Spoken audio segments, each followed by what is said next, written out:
அன்னஹியாஹா ஃபகஅன்னமா அஹிய الناس ஜமீஆ ஸதகல்லாஹுல் மௌலானல் அலி. மேலான அல்லாஹ்வின் நல்லடியார்களே,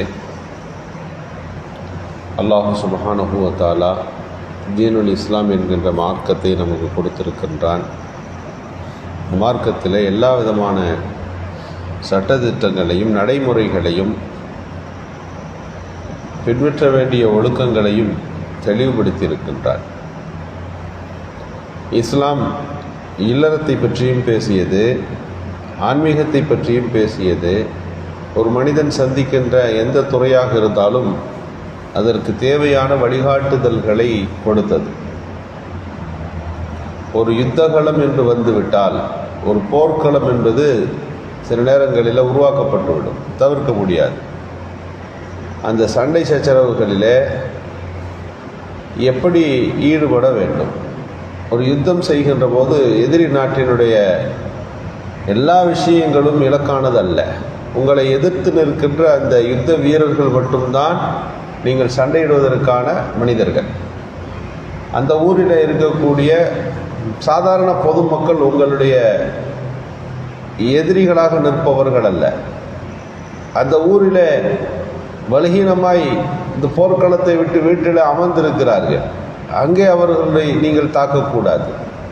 யுத்த காலத்தின் பகுதிகளில் கூட பெண்கள் இருந்தால், குழந்தைகள் இருந்தால், அங்கே உங்களுடைய போர்க்கால நடவடிக்கைகள் எதுவும் செல்லாது. யுத்த காலத்தில் கூட பெண்களையும் குழந்தைகளை மட்டுமல்ல, அந்த போரில் சம்பந்தமே இல்லை என்று இருக்கின்ற மக்களோடு உங்களுடைய போர் நடவடிக்கை கூடாது. நீங்கள் ஊருக்குள்ளே போகிறீங்க, அங்கே மடங்கள் இருக்கலாம், தேவாலயங்கள் இருக்கலாம், தங்களை ஒதுக்கி அங்கே அமர்ந்திருப்பார்கள். அவர்களோடு உங்களுக்கு என்ன பிரச்சனை?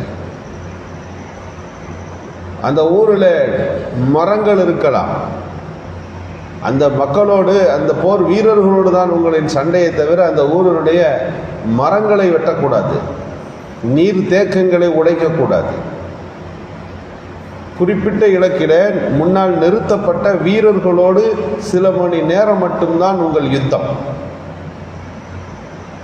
அதை தாண்டி யுத்தம் என்ற பெயரில் அந்த ஊரையே நீங்கள் அழிப்பதோ அல்லது சம்பந்தம் இல்லாத தாக்குதல்களோ செய்வது கூடாது. இஸ்லாம் யுத்த காலத்திலே கூட இவ்வளவு நெறிமுறைகளை வகுத்திருக்கிறது. இன்றைக்கு ஒரு நாடு வெற்றி கொள்ளப்பட்டு விட்டால் அந்த நாடு நிர்மூலமாக்கப்படுவதை பார்க்கிறோம்.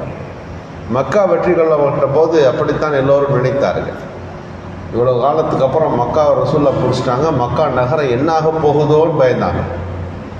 நபிகள் ஸல்லல்லாஹு அலைஹி வஸல்லம் சொன்னார்கள், எல்லாரும் வாள்களை உயர்த்தாதீர்கள், நீங்கள் வெற்றி செருக்கோடு உள்ளே போகாதீர்கள். நேராக காபத்துல்லா எல்லாரும் தொழுக ஆரம்பிச்சிட்டாங்க. மக்களுக்கு ஆச்சரியம், இது மாதிரி ஒரு நாடு வெற்றி கொள்ளப்பட்டால் அந்த நாட்டை நிர்மூலமாக்குவார்களே, இவர்கள் இந்த நாட்டை வெற்றி கொண்டிருக்கிறார்கள். ஆனால் எந்த நடைமுறையும், பழைய கால எந்த நடைமுறையும், உலகத்தில் நாம் கேள்விப்பட்ட போருக்கு பின்னால் உள்ள பிந்தைய சூழல்கள் எதுவுமே இங்கே இல்லை என்று ஆச்சரியப்பட்டார்கள். இதுதான் நபிகள் ஸல்லல்லாஹு அலைஹி வஸல்லம் போர் வெற்றியினுடைய அடிப்படை. எல்லா மக்களும் இஸ்லாத்தை ஏற்றுக்கிட்டாங்க. ரசூலுல்லாஹி ஸல்லல்லாஹு அலைஹி வஸல்லம் காபத்துல்லாஹ்ல இருக்கிறாங்க, மக்காவில் இருக்கிற எல்லாரும் நின்றுட்டாங்க கம்மல். எப்படி நடத்த வேண்டும் என்று நீங்கள் விரும்புகிறீர்கள்னு ரசூல்லா கேட்டாங்க. வெற்றி கொள்ளப்பட்டு விட்டது, உங்களை எப்படி நடத்தணும்னு நீங்கள் நினைக்கிறீங்க? நீங்கள் சிறந்த சகோதரர், நீங்கள் அஹுன் கரீம், சங்கை மிக்க சகோதரர் என்று சொன்னபோது ரசூலுல்லாஹி ஸல்லல்லாஹு அலைஹி வஸல்லம், உங்கள் மீது எந்த பழி தீர்ப்பும் கிடையாது, கடந்த காலத்தில் நடந்த எதற்கும் இப்போது பழி வாங்கப்படாது. அன்தும் துலக்கா, நீங்கள் அத்தனை பேரும் விடப்பட்டீர்கள், மன்னிக்கப்பட்டு விட்டீர்கள். ரசூலுல்லாஹி ஸல்லல்லாஹு அலைஹி வஸல்லமுடைய போருக்கு பின்னால் நடந்து கொண்ட வழிமுறை. இன்றைக்கு போர்க்களங்கள் என்று வந்து விடுகின்ற போது இந்த போன்ற போர் தர்மங்களை எல்லாம் இன்று கடைபிடிக்கப்படுவதில்லை. ஹஜ்ரத் உமர் ரலியல்லாஹு அவர்கள் கொல்லப்பட்டார்கள். கொண்டவனை பிடிச்சிட்டாங்க. பிடித்தால் ஹஜ்ரத் உமர் ரலியல்லாஹுடைய மகன்கள் நேரடியாக அவரை கொல்லுவதற்கு பாய்கிறார். அப்போது அங்கிருந்த சஹாபிகள் தடுத்து நிறுத்தி, இந்த மனிதன் செய்திருக்கிற குற்றத்திற்கு அரசாங்கம் தான் தண்டனை தரும், அவங்கவுங்க தனி நபர்கள் என்ன செய்ய முடியாது, சட்டத்தை கையில் எடுத்து தண்டிக்க முடியாது. ஒருவர் கொல்லப்பட்டார் என்று சொன்னால் கொன்றவரை நாமும் சேர்ந்து கொள்வது என்பது இஸ்லாம் ஏற்காத ஒன்று.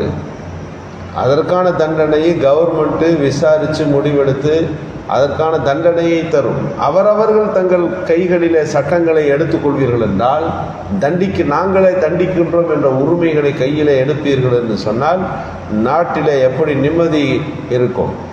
எப்படி அரசு நடத்தப்படும்? மக்களின் சூழ்நிலைகள் சீர்குலைந்து போகாதா? ஹஜ்ரத் உமர் ரலியல்லாஹுடைய மகன் அப்படியே அமைதியாக நின்று விட்டார்கள். இதுதான் இஸ்லாம் காட்டுகின்ற சட்டத்திட்டங்கள். எந்த ஒரு உயிரையும் ஒன்று அவர் தாக்கப்படுகிறார், அவரை காப்பாற்றிக்கிறேன்னு அவர் திருப்பி அடித்தார், அவர் மூத்தா போயிட்டார். இது உலகத்தில் எல்லாரும் ஏற்றுக்கொள்ளுகின்ற ஒரு வழிமுறை. ஒன்று. இதை தாண்டி ரெண்டாவது ஒரு மனிதன் கொல்லப்படுகிறான் என்று சொன்னால் அவன் செய்த குற்றங்கள் முதலிலே நிரூபிக்கப்பட வேண்டும். நிரூபிக்கப்பட்ட குற்றத்திற்காக வேண்டி அரசு தண்டிக்க வேண்டும். அரசு இயந்திரம் அந்த மனிதனுக்கு தண்டனை தர வேண்டுமே தவிர இதை தாண்டி தனிநபர்களுடைய ஈடுபாடு எதிலும் இருக்க முடியாது. திருக்குர்ஆனில் அல்லாஹ் அப்படித்தான் சொல்லுகிறான். அதையும் ஏன் செய்கிறோம் என்று சொன்னால், ஒருவன் ஏன் கொல்லப்பட வேண்டும், மரண தண்டனை ஏன் கொடுக்கப்படுகிறது என்றால், மிச்சம் இருப்பவர்கள் நிம்மதியாக இருக்க வேண்டும். பூமியிலே மீண்டும் குழப்பம் பரவக்கூடாது. அந்த குழப்பங்கள் தடுத்து நிறுத்தப்பட வேண்டும். குற்றவாளிகள் இப்படி தண்டிக்கப்படுகிற போதுதான், அந்த குற்றவாளிகளுக்கான தண்டனை இன்னும் கடுமையாக இருக்கிற போதுதான் நாட்டில் பிரச்சனை வராது. எல்லோரும் நிம்மதியாக வாழ வேண்டும் என்று எல்லோரும் யோசிக்கிறோம். நிம்மதியாக இருக்கணும்னா என்ன செய்யணும்னா, பெரிய பிரச்சனைகள் இருக்கக்கூடாது, குழப்பங்கள் இருக்கக்கூடாது. அப்படியானால் அந்த குழப்பவாதிகளை யார் கவர்மெண்ட் தடுத்து நிறுத்திருச்சுன்னு சொன்னால், இருப்பவர்கள் நிம்மதியாக வாழ்வார்கள், எல்லோருக்கும் நிம்மதியான வாழ்க்கை கிடைக்க வேண்டும் என்ற அடிப்படையில் தான் சட்டங்கள் இடப்படுகிறது. மனித சமூகத்திற்கு விரோதமான குற்றங்களா, அதற்கு கவர்மெண்ட் நேரடியாக நடவடிக்கை எடுக்கிறது. இதைத்தான் இஸ்லாம் சொல்லி இருக்கிறதே தவிர, ஒரு கவர்மெண்ட் தான் எதையும் செய்ய வேண்டுமே தவிர தனிநபர்களுக்கான எந்த உரிமையும் இஸ்லாம் தரவில்லை என்று பார்க்கிற போது, எந்த ஒரு பெயரை கொண்டு ஒரு மனிதர் இன்னொரு மனிதனை கொன்று விட்டான் என்று சொன்னால், ஷரியத்து சட்டத்தில் இஸ்லாமிய மார்க்கத்தின் அடிப்படையில் அந்த மனிதன் நரகவாதியாக கருதப்பட்டு விடுவார்.